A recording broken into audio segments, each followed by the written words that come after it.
Well, it may have looked like Nevis elementary students were having a party last Friday, but they were actually learning about chemical dependency.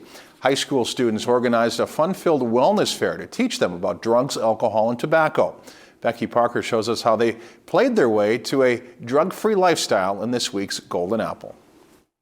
Do-I-diddy-diddy-dum-diddy-do. High school students mixed fun and facts to teach kids an important lesson. I am here today to stay drug-free and keep healthy and have good grades. At the annual Nevis Chemical Dependency Wellness Fair, elementary students learned to say no to drugs, alcohol, and tobacco. One way you could say no is you could sing it.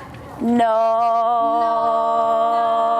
But it was high school students rather than teachers who taught them about the effects drugs and alcohol have on their bodies and their lives. It will affect your sports and your grades, so you need to stay drug-free in order to probably get to college.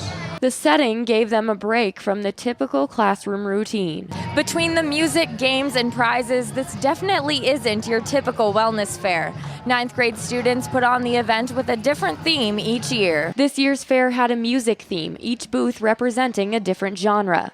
As the elementary students played games, the 9th graders running the booths taught them about the negative effects of drugs. When you're in class, especially when you're little, they have a short attention span. So when they have fun, they're involved, and they're getting the information at the same time. The 9th graders had some help from the Target team, a group of students that pledged to stay drug-free throughout high school. Having older students in charge of the event made it cool to be chemically free. It helps you knowing that there's other people staying drug-free and wants you to be drug-free with them. Target team members said it's important to open a dialogue about drugs at a young age. So as they approach high school and approach the next stage of their lives and stuff, they already know the background and the knowledge of drugs and alcohol, and they know ways to say no. With good role models leading the way, these students had a rockin' time learning to be drug-free. For this week's Golden Apple, Becky Parker, Lakeland News.